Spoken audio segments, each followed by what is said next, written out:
Hindi siya isang multo, Kabo. Nakikilala ko po ang babae. Singlikit lang birhen, siya po ang binibini na kung tawagin nila ay si Maria Clara. Ano't ako iyong isinilang ng may kakambal na sumpa. Nakikiusap ako sa iyo. Ako na lang iyong kunin at dalhin na sa iyong kinaroroonan. Kasama ang Diyos at mga anghel, sunduin mo na ako kung saan ako hindi na masasaktan pa. O aking ina, wala nang saysay ang buhay ko. O Diyos ko, bakit mo ako pinabayaan ng basta-basta na lang? Diyos ko, dingin niyo ang aking hiling. Ayoko na mabuhay!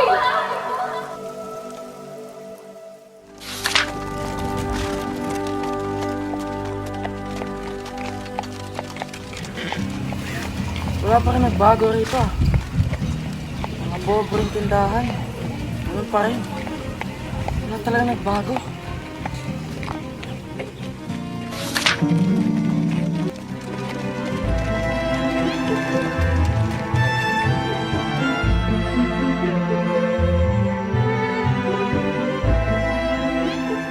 Maraming kasamaan ang pumapasok dito sa Las Pilipinas dahil tinatangkilik ng mga gobyerno ang mga ere at El Filibustero na siyang kumakalaban sa aming mga kura. Estoy insultado, Padre Damaso. Baka nakakalimutan mo na ako isang opisyal ng gobyerno. At ano naman, no me importa, no es importante.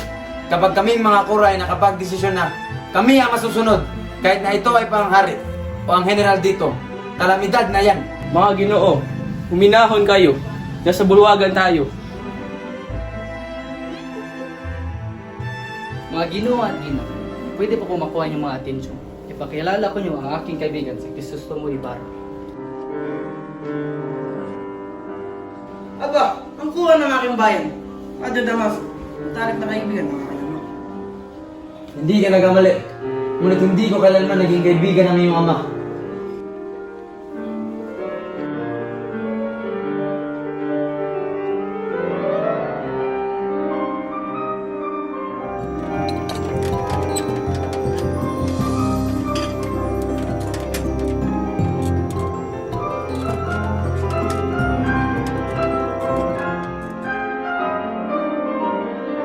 Ako ang dapat na umupo dito at ikaw ang dapat na umupo doon dahil ikaw ang kurang. Ikaw ang nararapat na maupo doon. Dahil ikaw ang Padre Confessor ng pamilya ni Kapitan Tiago.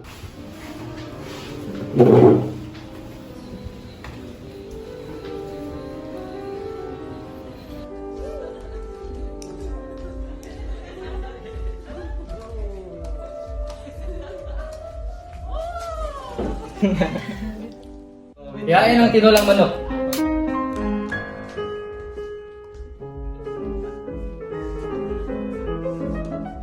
Ilang taon kang nawala sa Las Pilipinas, Don Ibarra? 7 taon po, Ginoo.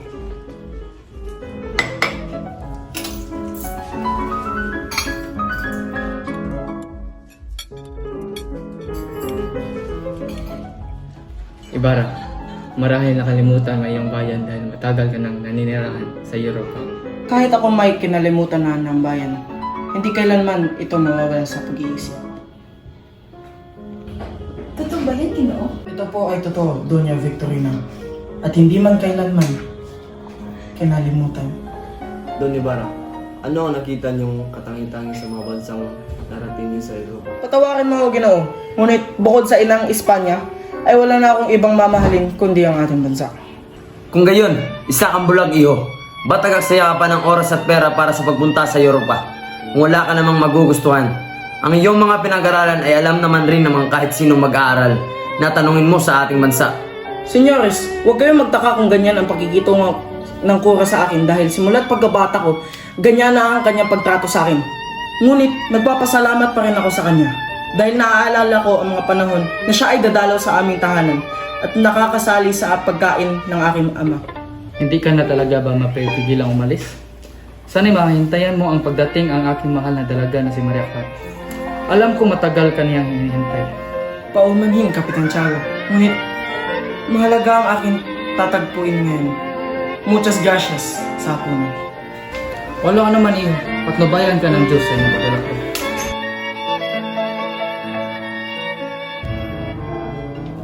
Tingnan nyo, Minsan napakasama ang nagiging bunga kapag pinaaral nyo sa ibang bansa ang inyong mga anak. Dahil lumalaki ang kanilang ulo at tinuturing nila ang kanilang sarili na mas mataas, nawawalan na sila ng galang. Ano bang iniisip mo, Papa? Walang anuman niya. Nagpapasalamat na ako sa Diyos sa magandang buhay niya binigay sa atin. Papa, huwag niyo na pong isipin ang mga nakalipas na. Mabuti pa't matulog at magpahinga ka muna. At alam ko namang pagod na pagod. Nagpapasalamat talaga ako sa Diyos at binigyan niya ako ng isang anak katulad mo.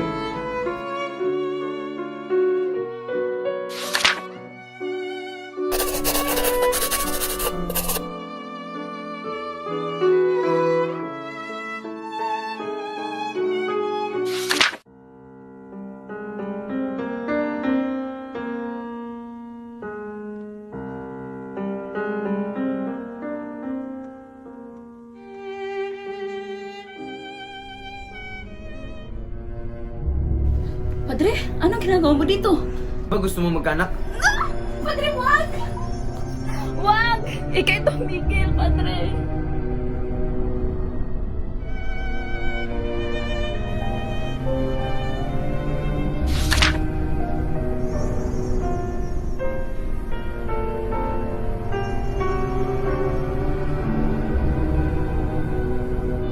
Ah! Ah! Ire, inang, ire! Ah!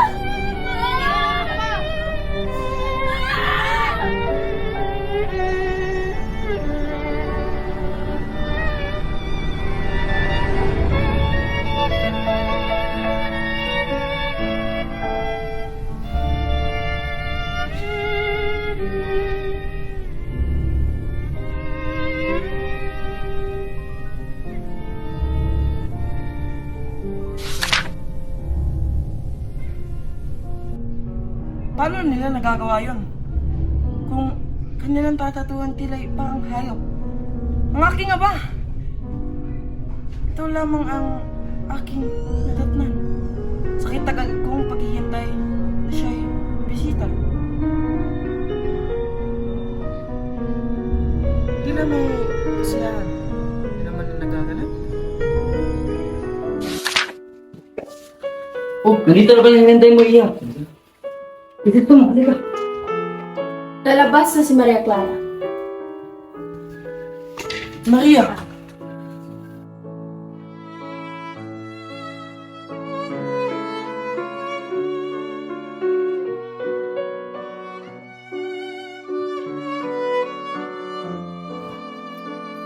Ano, ikay napatahimik. Hindi mo lang ba ako tatanungin sa 7 taon kong nawala?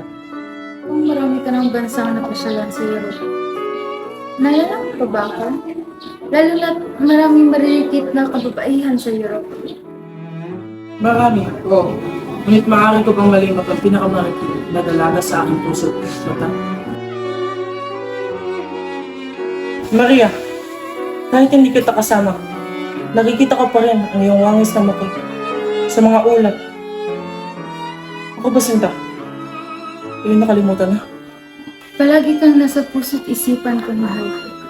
Kahit sabi ng ninang ay masamang lagi kang iniisip. Ngunit ang totoo niyan ay ang iyong mga liham ang paulit-ulit kang binabasa, mahal ko. Kailangan ko nang luminsan ng bayan. Ngayon din. Kung gayon, hindi na kita mapipigilan. Mag-iingat ka, mahal. Ang kalungkutang naramdaman ni Ibarra sa pag-alis niya sa bahay ni Maria Clara ay napalitan ng kagalakan nang nibuti niya ang kamay nilaan sakay sa kalesa. Baku-bako pa rin ang mga kalsada at nandoon pa rin ang makapal na alikabok na pumupuwing sa lahat ng nagdadaan. Natanaw ng binata ang pagbabago sa eskolta. Ang dating hilera ng bodega ay naging mga gusali na. Nakita din ni Ibarra ang paggawaan ng tabako sa aroseros. Nandoon pa rin ang mga kakabaihang nagtutulong-tulong sa pagpapatayo ng dahon ng tabako. Habang patuloy na nagmamasid, may natanaw siyang isang nakasakay sa karwahe. Pamilyar ang itsura at nakakunot ang noo. Tila may malalim na iniisip. Nalagpasan pala niya si Padre Damaso nung patungo siya sa hardin ng botanika. Buenos dias, Reverencia. Buenos dias, Reverenda. Buenos dias, Isabel at Maria Clara. Saan ba kayo patungo? Kunin ko lang po ang mga naiwan gamit ko sa trabaho. Bueno, ako'y aalis na rin at kakausapin ko pa ang iyong ama. Naway, ligtas kayo sa paglalakbay. Muchas gracias, Padre. Parang bakit ata si Nina? Vamos na rin. Santiago! Santiago! O ano ang ginawa mo dito, Padre? May importante akong sasabihin.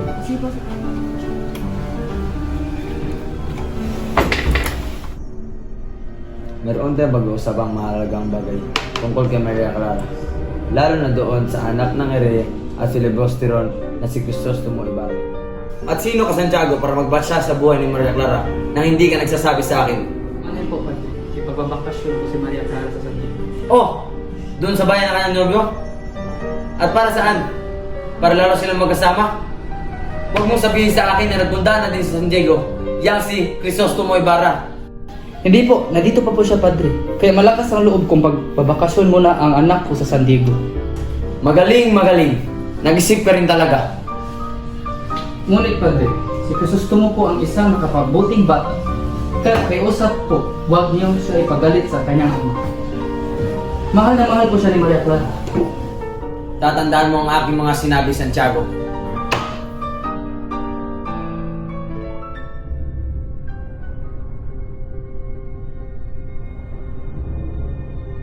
Si Don Rafael ay hindi kinikilalang makapangyarihan, kahit na siya ay ang pinakamayaman.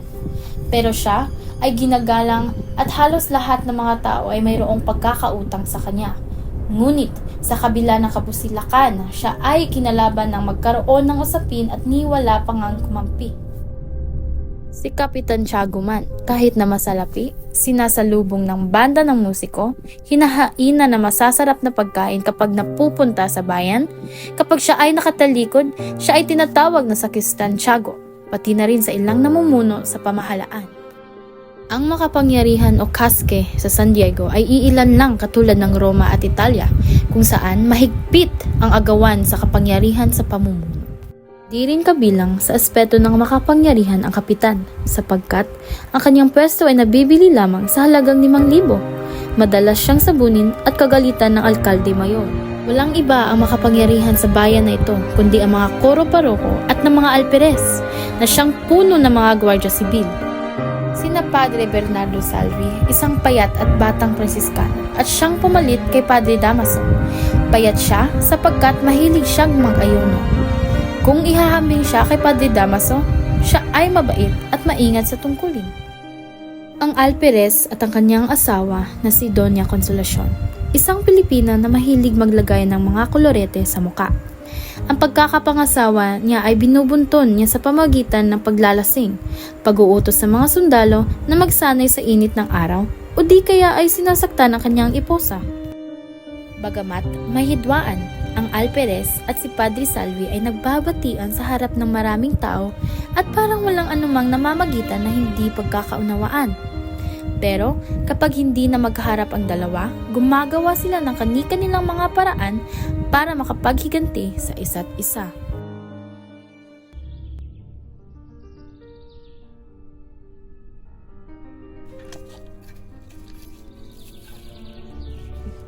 Ayoko na. May dugo pa ang mga buto. Masyado ka naman no, Ceylon. Kung ikaw lang sana ang nasa posisyon ko dati, isang bangkay na 20 araw pa nang inilibing. Pat, may kaya bangkay. Sino naguto sa'yo? Ano pa? Kundi ang kurang malaki. Sa bangkay. Padre Garote ang nauto sa akin. Uto sa akin na ilipat ang bangkay sa libingan ng mga insik. Ngunit hindi ko ito nagampanan dahil sa bugso ng ulan. Tatanghaban mga ginawa. Asan na ang mga... Ito ko lang inilibing. Kung ba yun? Asan na? Senyor, hindi ko po alam. Oo man hindi no. Ngunit, alam mo ba kung saan inilipat ang puntod ng aking ama? May malaking krus yun. Wala po ang krus na yon. Wala na rin po ang bangkay ng iyong ama. Nasaan niya? At sino ang nag-utos sa inyo? Asan nyo nilipat ang libingan ng aking ama? Huwag ko kayong magalit sa akin, Ginoo. Yun ho lamang ay utos ng kura. Sinong kuha? Si Padre Damaso ba? Kung gayon, asan siya inilip? Inutosan ho ako ng kura na ilipat sa libingan ng mga insik. Umuulan po nun. Naisip kong marahil na dapat ay itapon na lamang ang bangkay niya sa ilog kaysa sa ilibing siya. Kasama ng siyang mga insik.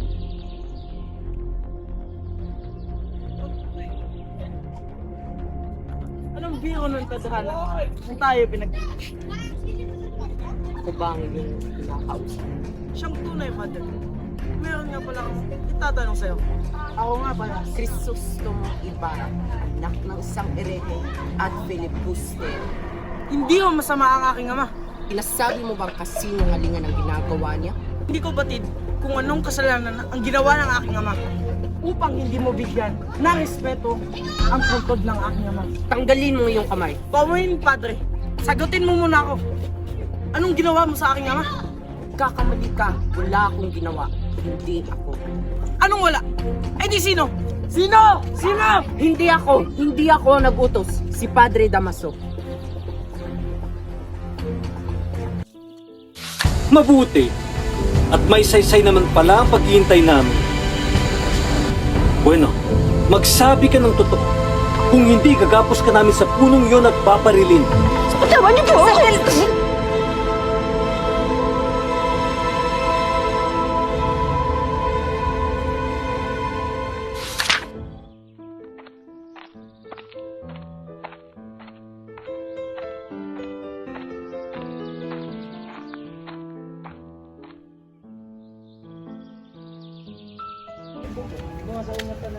Oh mga iho, kayo ay naririto pa rin. Sumama kayo at may espesyal na hapunang inihanda ang inyong ina.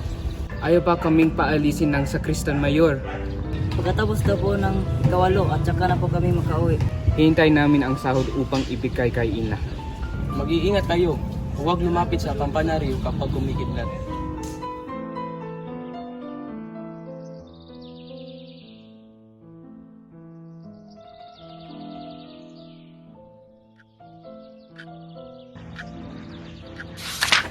Magpapahinga muna tayo dito, kuya. Imposible yan. Mapapagalitan tayo. Ilan ba yung sweldo natin ngayon? 2 reales Crispin. Anong gagawin natin, kuya? Kapag tayo pababayarin sa sinabi nila na inakaw kong pera ng simbahan, sana tunay na nagnanakaw na lang lamang ako para makabayad ako sa binibintang nila sa akin. Nako, sinasabi nilang 32 reales ang ninakaw mo. Paano ba natin yan mababayaran? Naku, paparating naman sa Kristan Mayor. Mga bata, halik kayo! Mahimbing na natutulog ang mga taga San Diego pagkatapos na makapag-ukol ng dalangin sa kanilang yumaong mga kamag-anak. Pero si Sisa ay gising. Siya ay nakatira sa isang maliit na dampa na nasa labas ng bayan.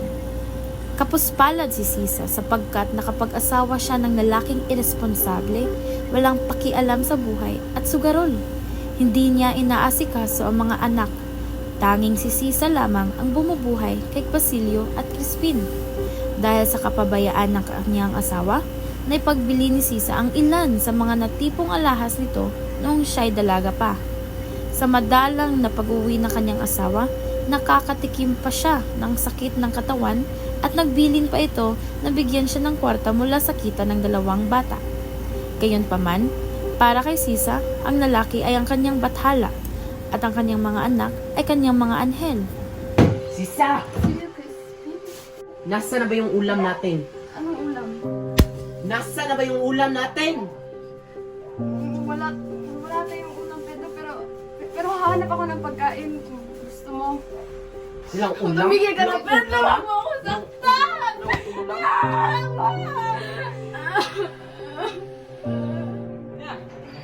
Ina! Sus Maria Josep Basilio, anong nangyari sa'yo? Si Crispin! Sus Maria Josep Basilio, anong nangyari kay Crispin? Si Crispin! Naiwan siya sa kumbento! Sabi nila na nagnakaw si Crispin! Hindi maaari! Hindi magnanakaw yung kapatid, Basilio! Batid ko rin, Inang! Ito ba ang pagbusa sa ating mga dugha? Huwag kayong mag-alala, Inang.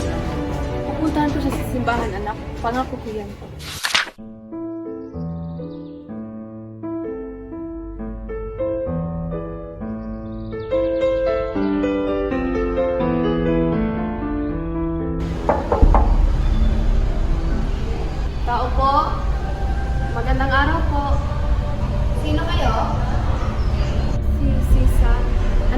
hindi kasi Crispin yung sa kristal ko. Ay, ito po, may dalang gulay po ako para sa kura. Lapag mo sa mesa. Sige, pasok. Sige po. Ito po. Ito ba ulitan? Nasaan po ba ang kura? Gusto ko siya magpapasa. Hindi pwede. May sakit ang kura. Kahit si Christine lang man po, ang anak ko. Sige na po, gusto ko yung makita. Magpangga. Alam natin na nasa bahay mo si Christine. Hindi po ako nagsisinungaling. Si Basira ang umuwi sa bahay namin. Hindi ko nakita si Christine. Naiwan nga at tumakas pa pagkatapos niyang maglakad. Baka hinahanap siya ng mga Guardia Civil sa inyong bahay. Nakakabuti mong asawa, ngunit ang iyong anak ay katulad ng kanilang ama. Anak po, hindi po ganun si Crispin. Hindi po ganun ang anak ko. Hindi siya pinanakit. Sinungaling. Ikaw ba nakikinig? May sakit ang kura. Doon ka mga umiyak at hindi ito. Tama. Ayos.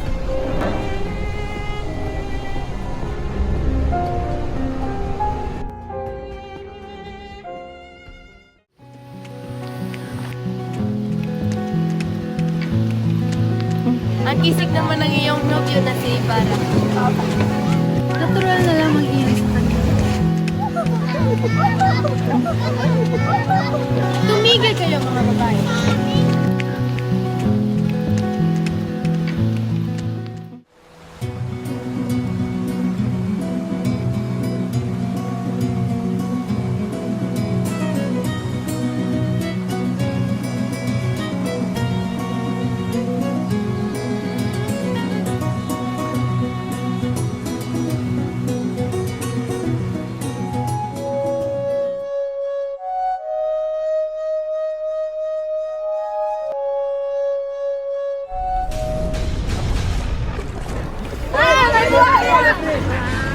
Magsitabihan kayo! Tatalunin ko to!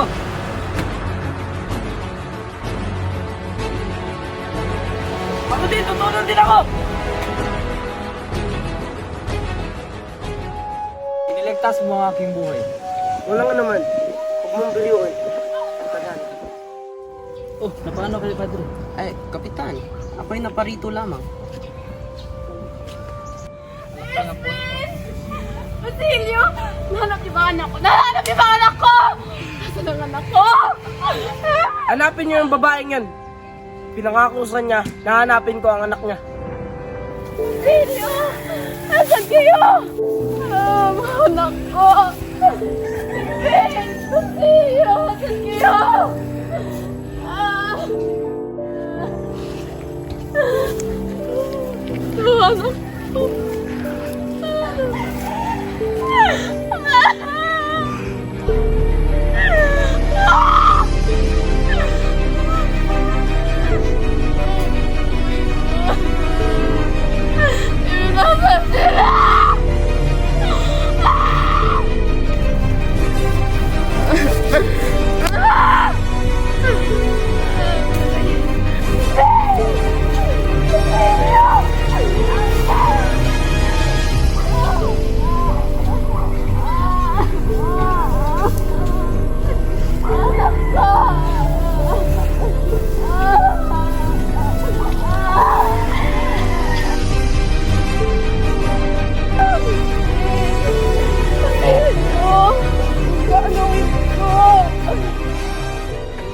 Ang inyong piloto, kaninang umaga, siya ay masamang tao.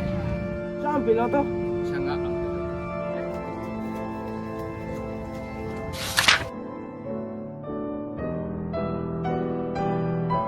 Maging isang gulian kayo ng aking ama. Kaya't nais ko isang guni rin ang iyo. Ang dapat kong gawin sa binabalak kong pagtatayo ng paaralan. Sino po ang dapat kong lapitan? Ang inyong gagawin ay pangarap ko rin, pangarap ng isang kawawang baliw. Ang susunod na maipapayo ko sa inyo ay ang sumungguni sa kura, sa kapitan ng bayan at sa lahat ng mamamayan. Papayuhan nila kayo ng matatama, ngunit ang matanong ang hindi nangangahulugan ng pagsunod. Sundin ninyo kunwari ang payo at makita nyo ang inyong ginagawa ay ayon sa kanilang akala.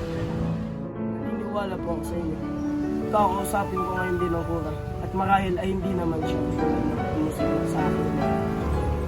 Ibig ko rin po makausap siya tungkol sa babaeng mabaliw at sa mga anak nila.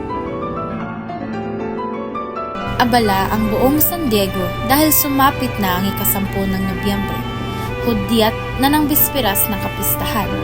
Kanya-kanyang gayak ang mga may kayang pamilya sa lugar katulad ng pagdedekorasyon ng kanilang mga tahanan at paglalagay ng mga palamuti at mamahaling mga kagamitan. Hindi mawala-wala sa pista ang masasarap na pagkain tulad ng mga kakanin, minatamis at mga mamahaling alak mula sa Europa. Imbitado rin ang mga mamamayan mula sa kalapit na bayan upang matunghayan ang mga pagtatanghal. Panay naman ang pagpapaputok, pag-iingay ng batingaw at pagtatanghal ng mga musiko upang gawing mas masaya ang pagdiriwang. Siyempre, hindi mawala-wala ang misa na pinangungunahan ni Padre Damaso. Ang mga magsasaka at ibang manggagawa ay inaalay na ang kanilang pinakamagagandang ani sa kanilang mga amo. Samantala, habang abala ang lahat sa pista, abala rin si Ibarra sa pagpapatayo ng kanyang paaralan. Hango ang disenyo nito sa mga paaralan sa Europa. Hiwalay din ang lalaki sa babae. May malaking bodega at hardin ito. Paulit-ulit na binabalita sa masa ni Mr. Juan ang progreso ng paaralang ginawa at pinamamadali ang mga manggagawa. Gastos ni Ibarra ang lahat ng ginasta sa paaralan. Tumanggi siya sa tulong na alok ng mga mayayaman at mga pari sa pagpapatayo ng paaralan. Marami ang humanga sa ginawang ito ni Ibarra, ngunit lingid sa kanyang kaalaman, marami din ang hindi natuwa at palihim na nagtanim ng sama ng loob sa kanya.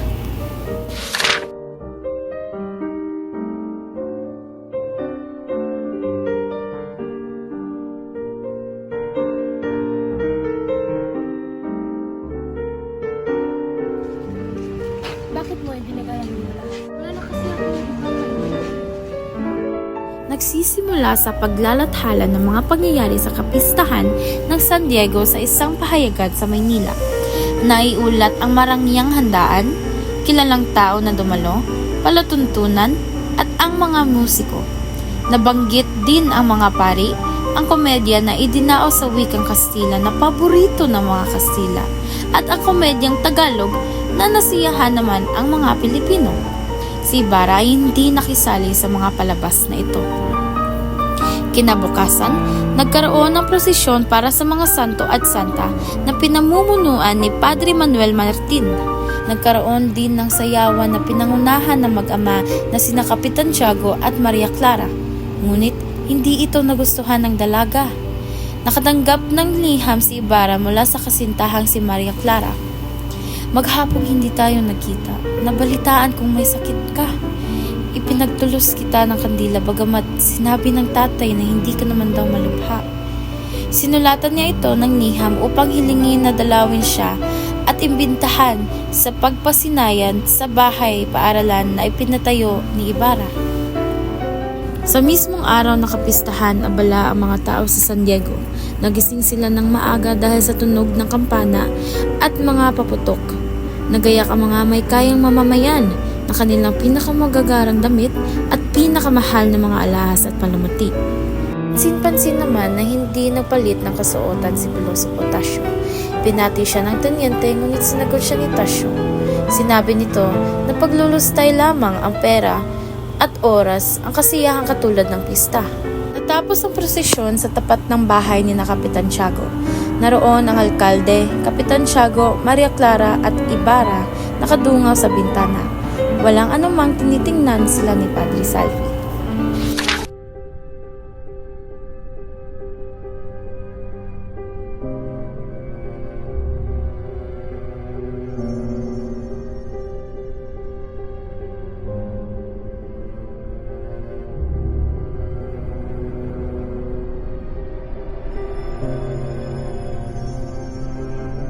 Kayo ba ay matutulad na rin sa mga bulok na kaluluwa ng mga inchik na walang pananampalataya?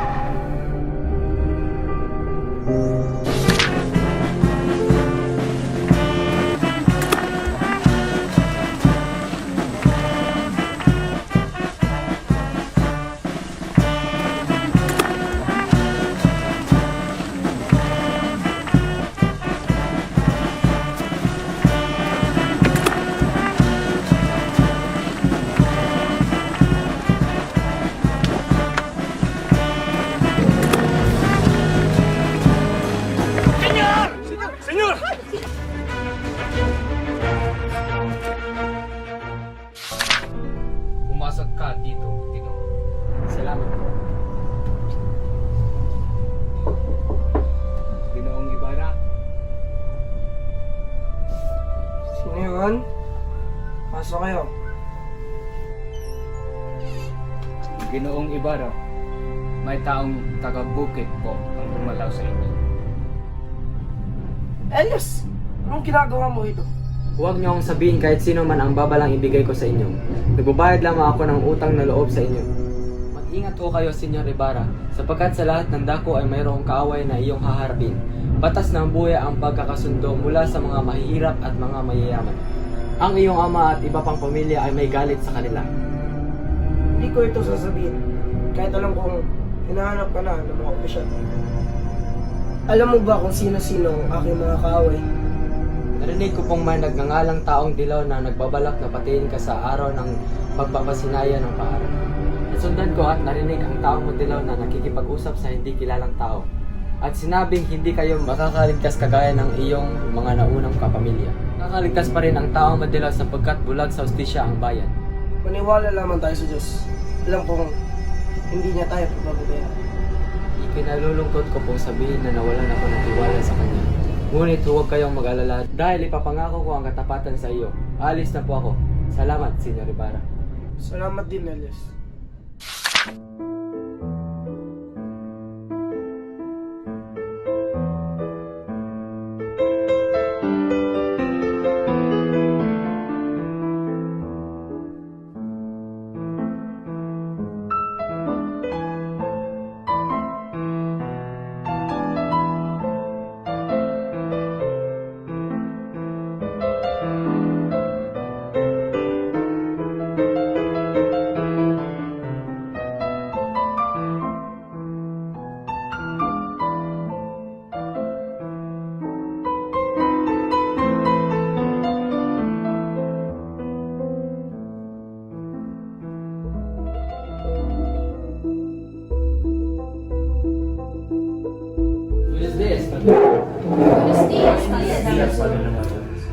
Buenos dias.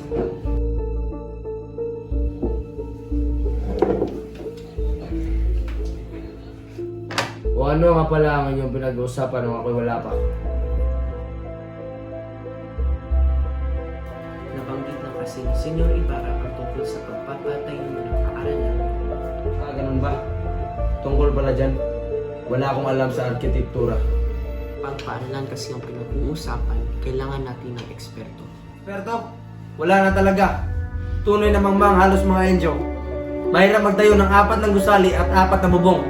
Ano ba bang kailangan sa isang paaralan?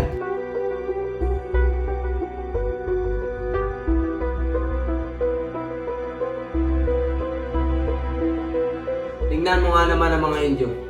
Matuto lang ng unti, abay kung makasta, akala mo kung sino na.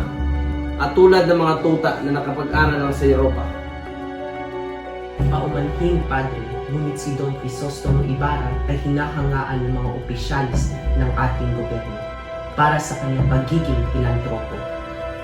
Ganun ba? Bakit? Makakarating ba ng langit ang nagbanal-banalan? Aba, akala mo kung sino at may dala-dalang may malaki siyang pagbabago. Katulad ng ama, niyang namatay sa karsel. At yung bangkay ay pinapatapon pa nga sa ilog. Siguro, ang katawan na yun ay nasa pinakailalim ng lupa. Sobrang lalim, abot impyerno. Dapat talaga ang mga taong ganyan ay hindi nabubuhay sa mundo. Dapat ang mga magulang niyan ay pinaparusahan. Ibarra! Sinasabi mo! Bakit ba ang sinasabi mo? Ibarra, huwag kang lalapit! Umahimik kayo! Ang aking ama, Fraile, ay isang kapuspalad na tumutulong sa mga taong nangangailangan. Mabaliw ka na ba? Fraile, ikaw ay tinuring ng aking ama na kaibigan. At ganito lang ay isusukli mo? Isusuko! Huwag! Tama na! Tama na! Utang ng Diyos! Nagpapakawa ako! Isusuko! Tama na! Isipin mo naman ang kinabukasan natin! Isusuko! Tama na! Ay, isang binata nagmula sa Europa. Ano ka ba, Tiago? Hindi parang damit na isinusuot ang pagpapalit ng kapitan. Pwes, iha, magsulat ka ng arsobispo upang ikay matulungan.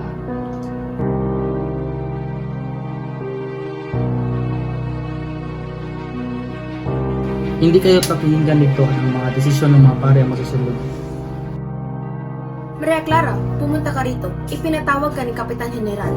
Pakisabihan niyo na lang po na ako'y masakit at marahil ako'y patutugtugin ng piano o paraan. Nakapangako ng iyong ama. Ibig mo ba siyang ipahiya?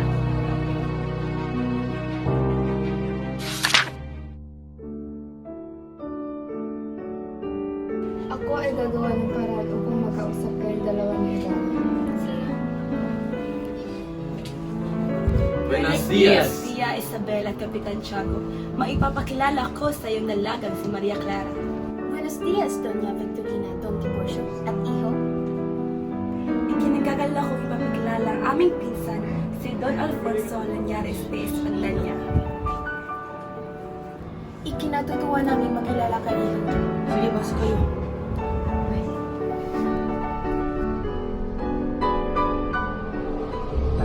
Maria Clara, anong nangyari sa iyo? Sakit ang aking liit. Tingnan ko si Maria Clara. Gagamutin ko siya. Talaga? Gagamutin mo? Oo, magtiwala kayo sa asawa ko.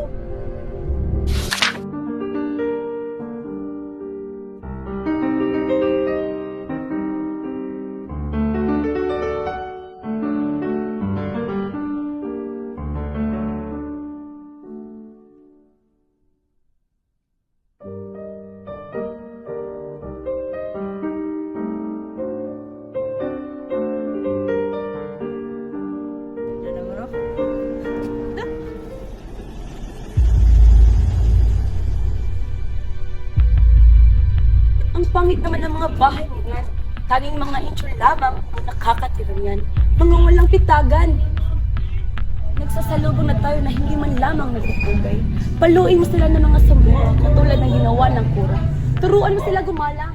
Kung ako'y sasaktan nila. Hindi ka ba lalaki? Ako'y pilay. Pwes, magsisuwian na tayo.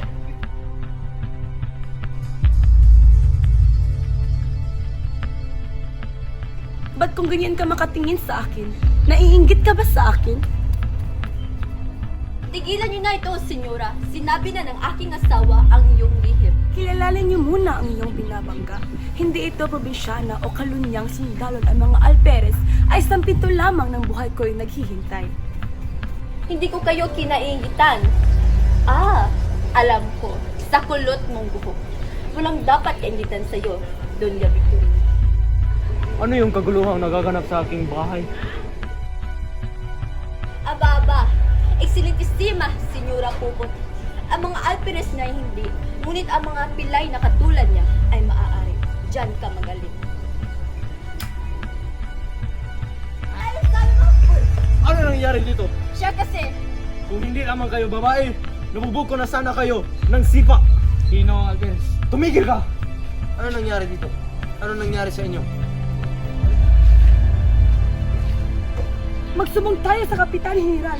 Hindi ka lalaki, sayang sa lawal mo. Ngunit ang mga sundalo, pilay ako. Kailangan mo silang hamunin.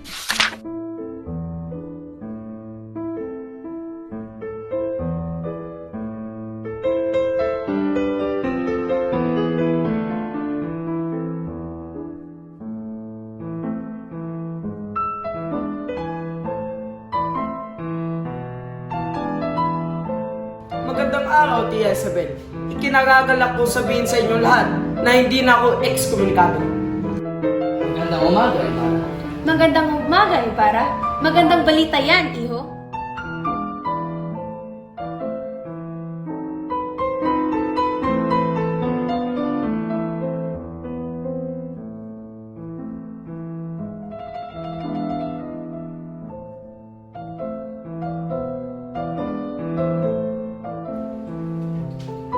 Kakarating ko lang. Ngunit ang nasa kong makita ay ikaw. Kinalulugod ko ang iyong pantalan.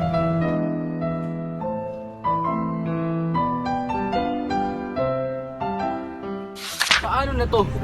Sino ang nag-utos sa akin magsinungaling? Ano na kaya ang tingin ni Clarita sa akin? Nakatanggap ako ng liham mula sa mga at nalaman kong pinatawad na si Ibarra. Si Ibarra ay isang mabait na bata, ngunit makulit. Si Padre Damaso na lang ang hadlang sa pagpapatawad kay Ibarra. Paano kapag hindi natatawad dito ng Damaso? Si Maria Clara na ang bahala. Si Padre Damaso ang kanyang profesor, kaya't sila'y magkakauma. Magandang araw, Kapitan Tiago. Magandang araw, Linyares. Huwag kayong magulat at pinupuri ko kayo. Nagagalit ba si Maria Clara sa amin? Sabi ni Maria, nakalimutan mo na siya. Sabihin mo sa kanya na gusto ko makipag-usap sa kanya ng sabi niya. Noong Kristostomo, hinihintay po namin kayo. 1 metro na lang ang pader. Bago po ako magpatuloy, ako po ay hindi na ex-komunikado. Pinatanggal na ito ng arsobispo. At ay eskomunikado na. No, Luwan, pwede niyo bang kunin ang mga talaan ng obrero? Sunod, Ginoo. Yes. Ginoong Ibarra, nais ko po sana kayo makausap. Kayo po ay mamangka at doon mag-usap. Para, ito lang.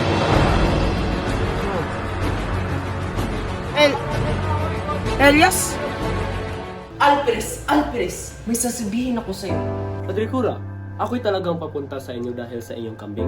Hindi ko na maitutuloy sirain sa tituina ang aking bakod. Kaya pag nabalik, ay babarilin ko. Yan ay kung mabubuhay pa kayo hanggang bukas. Inakala po ba ninyo na mapapatay ako ng pipituhing buwang taong yan? Sino ang binanggit ninyo? Sino pa kung hindi iyong naghahamon sa akin ng barilan? Ang sadya ko sa iyo ngayon ay ukol sa isang madaling pangangailangan.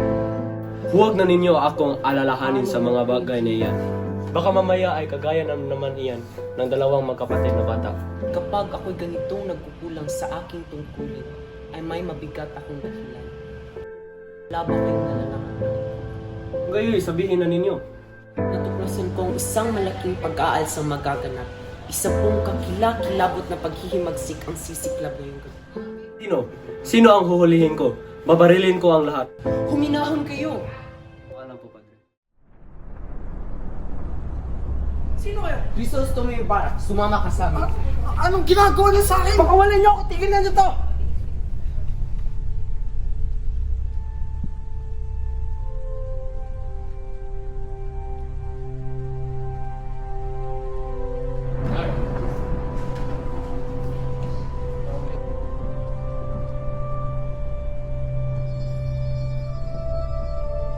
Ito pala si Ibarra, ang anak ni Erehe at Filibustero. Dapat lang siya makulong dito. Dapat niya bitayan na siya. Ano ba ang nangyari sa inang bayan? Kaibigan, tahanan at pag-ibig.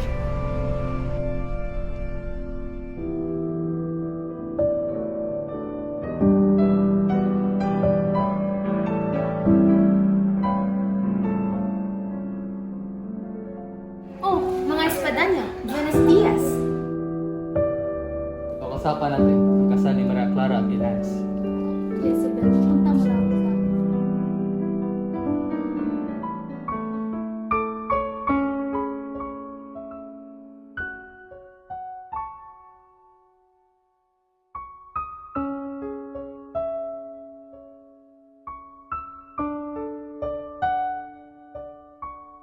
Crisostomo? Ako nga, sa bangkay ng aking ina, ay nangako akong paliligayahin kita. Ano man ang aking maging kapalaran. Nagpunta ako rito upang tuparin ang pangakong iyon. Bagamat ikaw ay hindi tumapad sa ating sumpaan, palalayain mo. Patawarin sana ako ng alaala ng aking ina sa sasabihin ko sa iyo. Natuklasan ko sa gitna ng aking karamdaman na ang aking tunay na pagkatao. Ang kinilala kong ama ay hindi ko tunay. Hindi ako maaaring magpakasal sa iyo. Sapagkat ibubunyag ang lihim na iyan. Natuklasan ko sa gitna ng aking karamdaman ang aking tunay na pagkatao. Ang kinilala kong ama ay hindi ko tunay na ama. Hindi ako maaaring magpakasal sa iyo sapagkat ibubunyag ko ang aking buhay. Natutuklasan ang naging kataksilan ng aking ina at masisira ang dangal na kinikilala ko. Kailangan mo ng katibayan. Ito ang nakakabigay sa akin. May sulat na iniwan ng aking ina. Ibinigay sa akin ng tao nakakasutid ng aking. Ang sulat na ito kapalit ng sulat. Wala akong maaaring gawin kundi ang magtingin sa ibang patuloy na itago ang lihim ng buhay. Kailangan kong makipag-isambing upang hindi maibunyag ang aking buhay. Ngayon, magagawa mo pa aking Ilakasan ka na.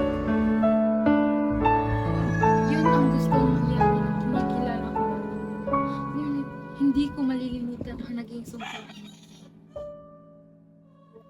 Kung gayon man, anong ibig mo niyan? Madilim ang hinaharap. Ngunit gusto kong malaman na minsan lang ang pag-uwi at hindi na ito makakakita. Ano ang mangyayari sa'yo? Tumakas lamang ako. Hindi magtatagal, malalaman na rin nila ito. Paalam, Marie Clara.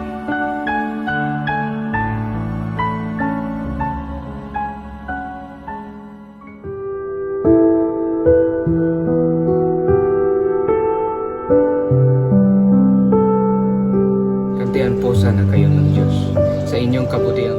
Gusto ko sanang umuwi para makita ang aking ina at kapatid. Napalubos ang magaling at lubhang may kalayuan ang iyong bayan. Mahirapan ka pang makauwi sa inyo. Tiyak na naghihintay ang kalooban ng aking ina sa paghanap sa akin. Babalik po ako dito at ipagsasama ko ang aking kapatid.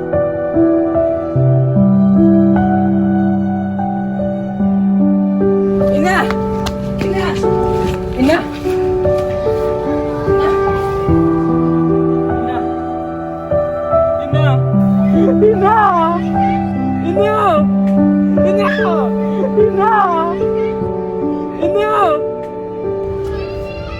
Sino ang babae niya?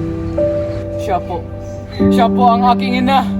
Nasugatan ako at may 2 araw na ako hindi kumakain o uminom man lang. Hindi magtatagal at mamamatay rin ako. Sunugin mo ang aming bangkay ng iyong ina.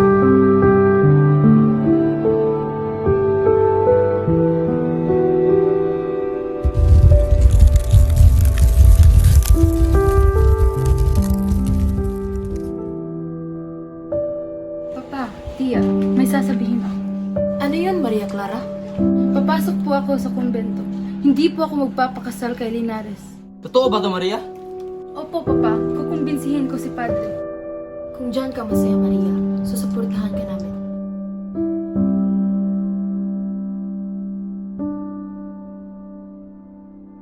Hindi na ba talaga magbabago ang iyong isip, Maria Clara? Kung nais mo na ako ipakasal kay Linares, mas gugustuhin ko na lang magkumbento.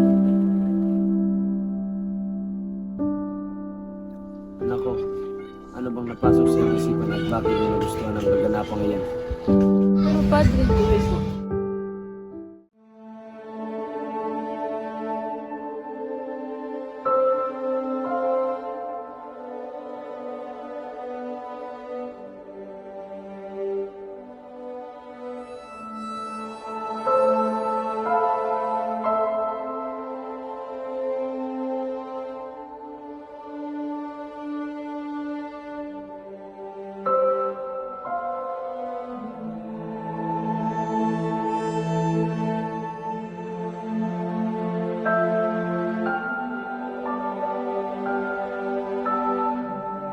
Isabel, Oh, Tiago. dayahan ka muna sa malabon o sa sabihin ko. Bakit naman? Gusto ko makapag-isa.